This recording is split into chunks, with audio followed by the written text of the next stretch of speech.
Welcome to the Leading with Empathy podcast. My guest today is Irene Cassiotis.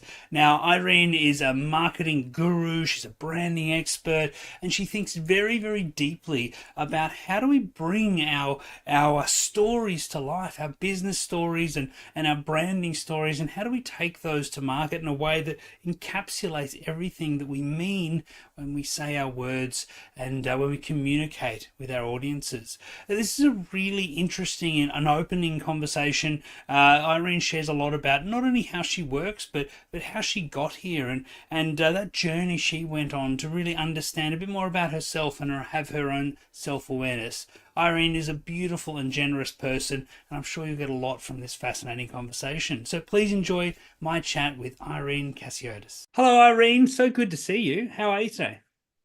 Good, Dan. How you going? I'm pretty good. I'm pretty good. All the better for seeing you.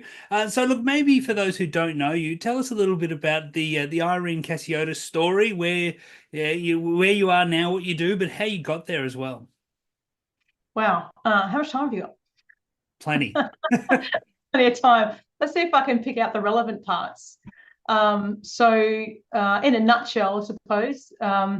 So I run a branding agency called Elevate Brand Communications. So I've been in business for 10 years. So it's been a bit of a roller coaster up and down. And we've got some battle scars in that time.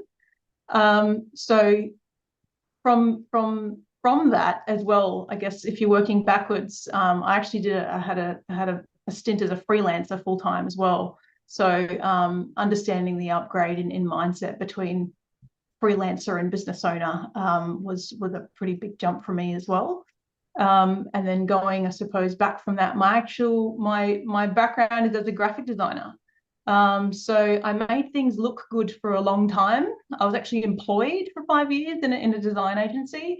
And then when I started to freelance and working with small business owners, they were asking me questions like, how do I set up an ABN? And do I need to be present on socials? And how do we go about a website presence? And I took it as part of my obligation. If I know the answers to these questions, I need to be able to give those answers. So it opened up more of a strategic advisory, and the strategy work behind that design work really came out as well. So there's other topics I'm sure that we're going to get into around psychology, communication, how the individual works, what's important to them and their values. All of that stuff really enriches how a brand is experienced and how you create it as well. So I have a very comprehensive, I like to think that my understanding is very comprehensive in the way that if we can see how things work together and how the parts are related to each other, then we can make more informative decisions about branding. I love it. I mean, it's interesting because I'm a auditory kinesthetic type personality. I don't know if you're familiar with the AVK model, audio visual kinesthetic. And so from when I was building my business, I thought I could just write a word in PowerPoint and change the font, and that would be my brand, which was ugly and terrible. And I got advice and fixed that. But I guess why is having a brand actually useful? Well, why is it important? And what do you see as the real purpose of having a good brand? So a brand is how you communicate. So your brand, if you think of it in terms of your brand, is actually the channel for communication of your business. So, or your personal brand, for example, right? So your branding is actually the vehicle which allows you to communicate a message or communicate something about who you are and what you do. That's what your brand is. It's what people think of you, and it's the perception itself, right? So the brand, whether or not you're conscious that you're creating it, it's already there. So you may as well be conscious of it and think, what image and what perception am I putting out there? What's the first impression that people get of my business or my brand? Sometimes the first impression is not in a conversation with you. Sometimes they're going to your website first, or they see you on socials first, or they get a referral. Maybe it's a referred contact, for example, like an email introduction, right? So what's the first impression that they get of your business and of you, especially like on your email signature? It's a really overlooked item, that one, right? It's a first impression, huge. So the reason why branding is important is because it allows you to control the perception that people don't know of you that they have about you.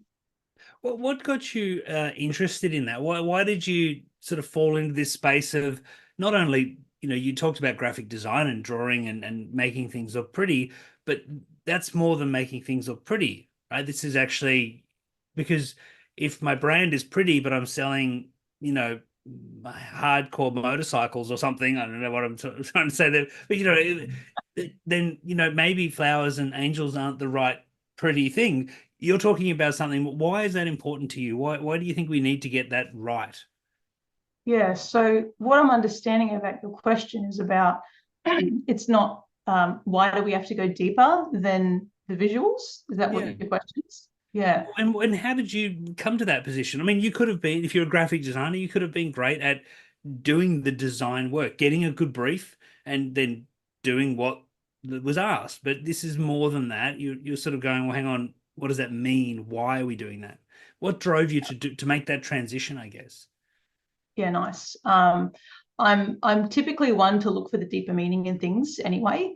From a personal journey perspective, there's been a lot of introversion and a lot of self-reflection and that kind of thing for me personally as well. It's really a big part of who I am. So doing that with myself, I'm naturally going to be doing that with the brands that I work on. So it's always a question of, well, why? Why are we doing it this way? Does it tie back to a greater purpose? Does it tie back to something that, even like a set of goals for the business? There's no point in just making something blue. Why are we making it blue? Is it because all the competitors are blue and we want to blend in? Is it because all the competitors are orange and we want to stand out? So that's kind of how that core of me and my approach to life, that's how that manifests into the creative work, into, well, how can we make more decisions more based on something that's meaningful rather than just just deciding on a whim. So I think it's about understanding the core of why we're here, and being curious and enough to ask the questions of, well, why am I in business? Why am I choosing to hire the people that I'm hiring? Why is it that this person is motivated by this certain thing? And so when we start to understand what's happening underneath the surface by multiple layers, provided we are a good person, we can have more meaningful and more meaningful impact in what we do. There's no point in me, like I've been faced with some conversations before where I've asked a potential lead, so why do you want to start this business? And he'd been in finance for 30, 40 years as managing director for really big companies. And he said, I just kind of want to give it a crack. I want to know I can do it. I was like, cool. So let's give it a crack. And let's say that you've done it and we launch and it's successful. And then what kind of happens then? He goes, well, I want to retire and play golf. All right, cool. And then what? Yeah, maybe like travel to Europe or something. Like, and that kind of response, comparative to another conversation I might have, which is, look, financial freedom is important for me and my family, but I also would like to, I'm passionate about building an orphanage, right? And there's another one who's, she's putting part of her profits and proceeds into creating a more of a philanthropic arm for kids in Cambodia. Right? So that's more meaningful things. Why are we doing business? Cool, financial freedom. What's the financial freedom for? Because all of that drives me to get up in the morning and help you. And it drives my team to get up in the morning and help you. And it hopefully it drives the right customers to say, I want to do business with you. I want to come and work with you. And because I think this is important, what it starts to do, and this probably helps me because I'm not very smart in this area, is to start to see branding more as a part of our values. It's a part of who we are, and this sort of sits in that subconscious part of our brain, doesn't it? It sits in this sort of messy part that has a feeling about the world and projects that feeling and hopefully connects with the people who are looking for that sort of sense that isn't easy for our conscious brains to put into clear words. What do you find? Do you find that I work with people on their values, and I find that sometimes is a really tricky thing. I say, "What are your values?" And the common responses are either the same five words of respect and integrity and honesty and some other naff thing that everyone else says, which are all good, but doesn't really mean it's their values. Or they'll say, "I don't know." Do you find the same thing when you're working with people on branding? How well are they able to articulate what their brand is? So as part of that is my role as a branding person, I need to be able to communicate very well and have very high empathy. So I need to be able to connect with different types of people very well and have that flexibility. So that enables me to be able to understand and see the world from different perspectives.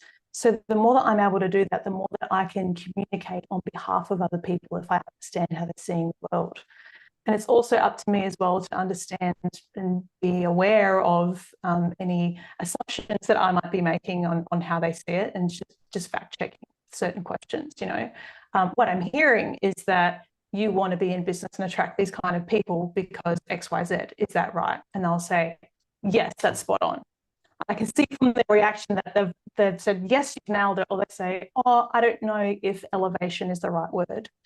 So I work through that with them, and it's kind of, you probably feel a little bit like a therapist sometimes as well, because the conversations go in those directions.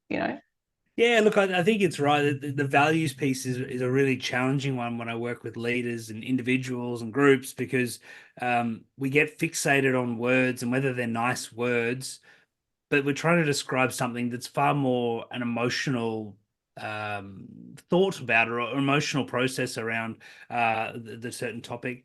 Do you have any sort of little tactics you use to break through when sometimes people are just a bit stuck, or they don't know what to, I don't know how to describe what you're asking? Because this is a really common thing, right? You'll ask people, so tell me about your business, and they tell you the technical what they do, but when you try and say, well, why, what drives you, hopefully it's not playing golf and retiring is the only thing but they're not always able to articulate. What tricks or what tactics do you have to try and explore? Because this is a really key tip for empathy, right?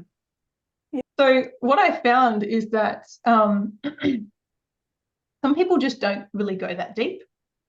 That they're happy to just kind of go and they go to work and they work there for 30, 40 years and they retire, and then they spend the rest of their retirement in an armchair, and they're totally cool with that. So I think it's about knowing whether or not, if they're the personality type to kind of have the reflection or have the introspection. Some people just aren't. And it's also, if it's part of our job as well to create the messaging and positioning for certain brands. I need to be able to draw that out. Maybe it's not from the individual, maybe it's from the observations. So this is kind of what I mean by being able to see how all the parts are working together. And this is why the awareness needs to be comprehensive. So your values aren't always something that you're going to be aware of. So it's also, I'll give you an example. Like, you can extract a point of difference from your brand if you see a lot of your testimonials side by side. So if you get a lot of your testimonials or case studies and put them all side by side and then highlight some of the keywords, you might find that there's certain patterns in there that are being repeated by your clients and customers, right? And so as an example for us, when I did that exercise, it was that they were always saying, Irene truly listened. She truly wanted to understand what we were about and what we do for our clients. And she took the time to understand. She took the time to ask the questions. So we understand and we take the time to ask questions more than other agencies would. So you can get information out of other data sources. It doesn't actually have to be based on the awareness of the individual. And I find as well, just going back to those kinds of people who it's not really their personality type to be thinking this way, they hear branding and leadership with empathy and that kind of thing, and I think it's all fluff. They're like, just make a difference to my bottom line. I just branding should just be the colors and the fonts and just make sure the ROI is on the marketing spend, and so it's a really black and white way of looking at things and very simplistic. But we need to understand why we get to those places before we get to them. So the importance of that as well is, how do you engage your team? What's your staff turnover like, right? Because your leadership style and your brand message and how you talk to your team members, that's team retention, and that's the same as client retention. What are your values when you're serving your clients? What kind of experience are they having? Have you asked them what kind of experience they had when they weren't that happy? Where are the touch points, right? So that all makes the experience of your business. That is your brand. Being able to ask those tough questions, because if we don't ask those tough questions, not only do we lose out on the learnings, the opportunity for learning, but also going in blind, and you could actually even be impacting your team engagement, your team turnover and retention, as well as your client engagement, client attraction. Like it's all got to do with people. Yeah. It's all got to do with people. Absolutely. I'll give like an example that comes to mind when you say that is a company like Patagonia, who, their branding, their advertising, their shops, the way they handle or they work with their staff. So, they're all based around these values of wanting to look after the environment, the preciousness of the environment. And they really care about the environment. And, they have I don't know if you've come across this, but they have a program where they'll teach you how to protest responsibly so that you can go and protest on as a staff member, you can go and protest on environmental issues. And if you are doing it responsibly and get put in jail, they will bail you out. Right, because their commitment to their brand and what they believe in is so strong. Are there Yeah. other good examples that you can see or you come across that? Oh, what's a brand you look at and go, oh, they've done good there. They've really nailed it. Um, Probably none of the consumer brands. I can use that as an example. Actually, to be honest, when I find a company like that, I usually partner with them. So they're good to do good business with. The guys who created Oz Harvest, for example, there might be. I'm more attracted to the more do-gooder on the on the side of that scale, right? Yeah. So I usually see those the companies who are doing it well. I usually see them and partner with them. How can we do business together? Let's create magic together. There's power in collaboration. So yeah, if you're doing it well, then your business is getting good results generally. Yeah. Yeah, You know, absolutely. Yeah. Well, maybe the other side, what are some classic things that you see people do in branding that give you the old cringe response? What are some of the things that just happen too often? Because there's going to be people who listen to this and think, oh shit, what are they going to think about my brand? And maybe there's some things we can sort of point them away from at times. yeah, good question. So a really good one. If you're in a business that's technically minded, and I'll say this is like a super left-brained kind of thing. So left brain is very logical reasoning. Usually those kind of industries are in finance or insurance. You might be in some kind of analyst role, business advisory potentially. Typically, if you're trying to create your messaging or your comms yourself, it might come out very logical, which is fine, but also you can't see the label of the jar when you're sitting inside it. Mm-hmm. So I find that those kinds of people tend to write as if they're speaking to another version of themselves rather than speaking to their market. So the problem with that is that you can kind of lose people along the way because it's either got jargon in it or you're speaking in a way that is more technical and doesn't really connect with people and what their problems are. So I think a really core thing, that's an extreme example. That's kind of what the extreme of that, but any business can go through this because if your core messaging could be on your email signature, right? Your social profiles, like your LinkedIn about section, and the messaging on your website, right? So if you have a look at those core pieces of information and how you're positioning yourself, you need to be able to read that back to yourself as if you don't know you, and as if you are your target market, or as if you are that kind of person that you want to attract. What's the kind of dialogue that they're having in their head? What's the problems and the desires that they need? It's not about crafting something to tell them what they want to hear. You just need to have the awareness and consideration of where they're at so you can bridge the gap. Yeah. So that's a really cool thing, that messaging being kind of off without empathy, right? I see that quite often, that it's people write things trying to be clever or trying to be technically right. I see this a lot. I don't know if you've been to many conferences like this, but when you hear academics presenting at a conference, presenting their findings, they're very focused on being technically correct and having all of the jargon and graphs with tiny numbers and lots of words, and you can't read it when they put it up on the screen. And they talk in very technical ways, but the majority of the audience have no idea what they're talking about. And can't connect. And I think brands do this sometimes, don't they? If you're in finance and you start talking to people about different structures or different, funding markets and different types of capital. The majority of people think of bank finance as money. Money so I can get the stuff I want. I don't care about all that other thing. So how do you help people break that down and get into that zone? Because it's hard to break out of sometimes. When you're in the jar, yeah, the lid's often on tight and you can't see the label.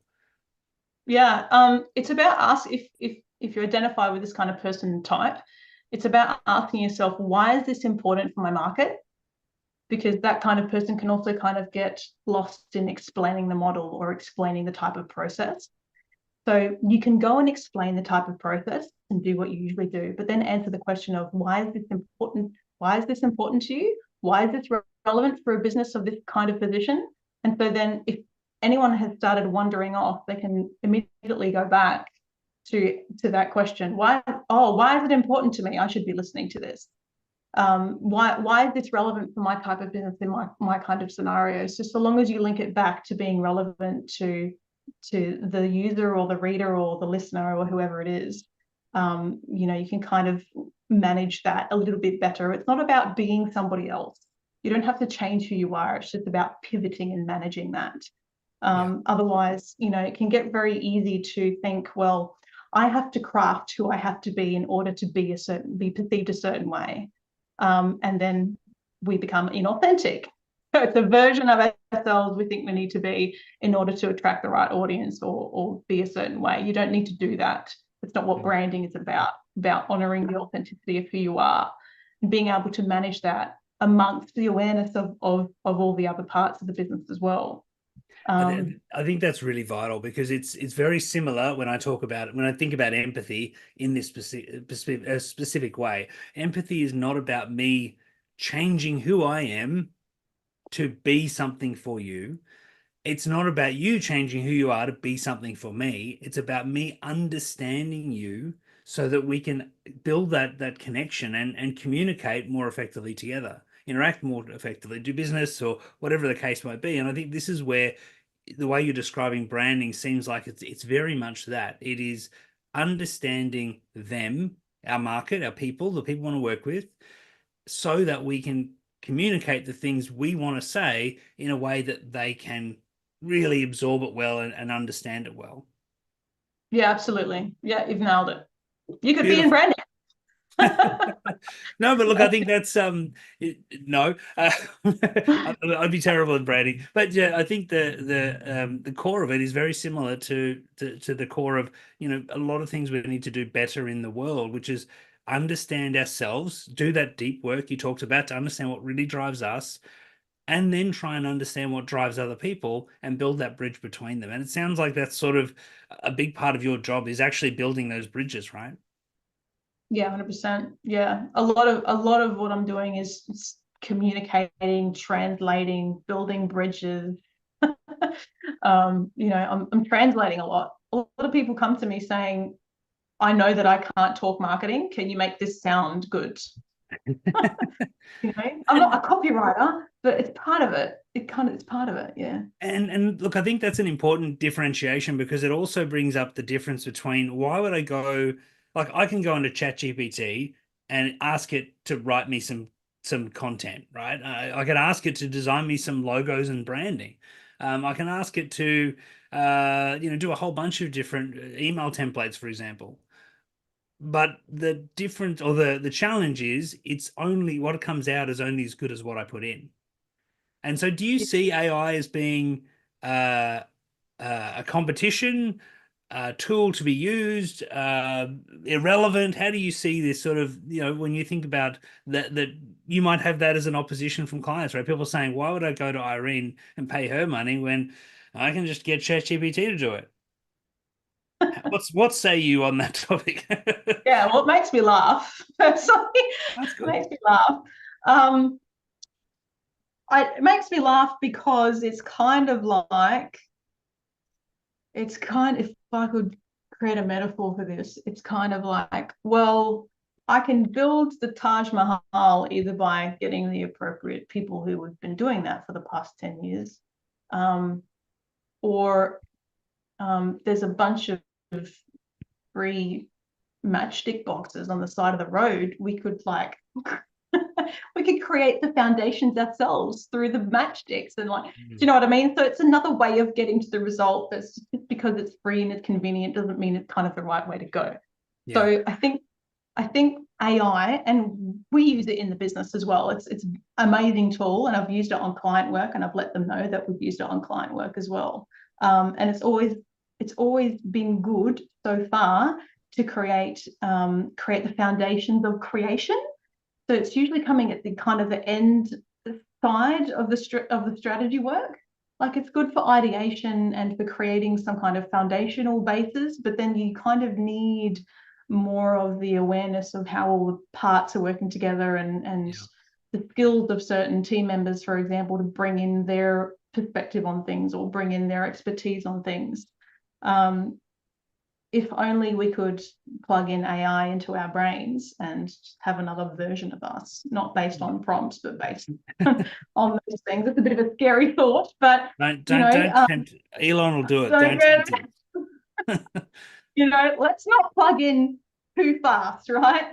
Let's not Yeah. plug in too fast. But there's you always kind of need the human touch Mhm. afterwards, to be able to link it back into the wider strategy and be considering all the other things, all the other conversations that have been happening before that point. Yeah. So it's I'm excited for where it's going. There's certain tools where I've been sold on the idea that it can, get me X amount of results or save me X amount of time. And when you actually go into the product, it's only, it's a note taker. Yeah. Like, we can change your business and flip your business around on this, and we can schedule everything for you. It's like, oh, based on being a note taker. All right, cool. Yeah. So Yeah. I think there's a lot of big promises there, and there's a lot of things that it's saying that it can do. And even with the logo design stuff, I had a little play around, and I'm like, this is actually it's more like clip art. It's creating clip art kind of thing. So I don't think we're there yet.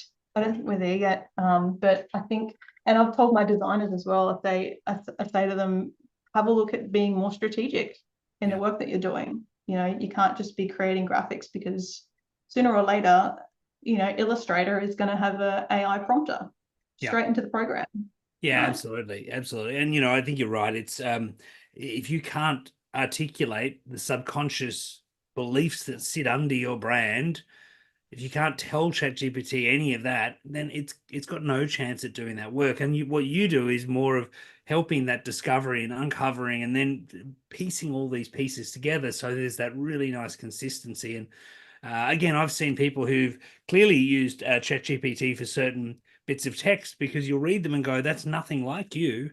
I know you don't talk like that. What is that?" And that again becomes that inconsistency in communication, which is so important. Yeah. So, I mean, look, if you are using ChatGPT to generate content, at least please revise it afterwards to make it sound like you. and also, if you are doing that, at least also do a course on proper prompting from a quality content person, right? Because if you learn how to prompt it properly, then you can get out some quality stuff. You still might need to revise it as well. Yeah, So don't just kind of go in there and say, can you write me a LinkedIn post about this? Because you're going to get garbage. absolutely. Irene, I would like to finish up by asking a few of our empathy card questions just to sort of stimulate some different conversation and get your thoughts. What's a piece of feedback or advice that really impacted on your life or on your thinking? Feedback or advice? Yeah, what maybe someone said something to you, gave you some feedback or advice that really sort of changed the way you thought. Um, can I quote a book instead of a person? Of course, it's your show. You can do whatever you want. Yeah. Um, the one of the ones that came to me, it was really big for me. It was I forgot it actually.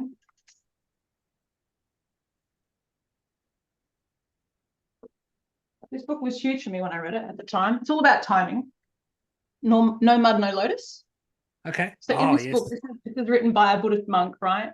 And what he talks about is that you get this lotus flower, which is beautifully scented and feels amazing. Like it's a gorgeous flower, but you can't get the lotus flower without, it's grown in stinky, sticky, disgusting, muddy, gross conditions. So what he talks about is that if there's parts in your life, which is the mud, there's always going to be something that's beautiful that comes out of that. You can't have you can't have the lotus without the mud. Beautiful. I love it. I love it. Yeah, I've heard that metaphor and would recommend the books by Thich Nhat Hanh. He's a brilliant writer. Um, who is someone who's played a big role in shaping your life? Can I say myself? Sure. Why? Can I say myself? Because, I mean, there are people that came that I thought about then, but I thought, ultimately I've changed my life because of the responsibility I've taken for it. It's because, yes, there's a lot of people, and you stand on the shoulders of giants. A lot of people that have helped me along the way, or that I have listened to very intently along the way, who've helped me with that. But it's because I chose to listen, and because I chose to take action, and because I chose to take responsibility for my life, that I'm where I'm at. So if I may be so bold as to say myself, I will. I think that's a good answer. And again, it's otherwise people sometimes are sitting there waiting for the Messiah to come along, and not always coming. We've got to take responsibility. I like it. And the final one, if you could spend a year learning something new, what would it be and why? You could take a whole year off and just focus on something different. What would you go and focus on? Love that, Daniel. That's a good question. Um, I'm not really if only I had a year off. I tend to kind of, if I'm inspired to do so, I just make it happen. Again, responsibility. And I've already started this, but I would love to take extended time off to do it. But study Greek mythology.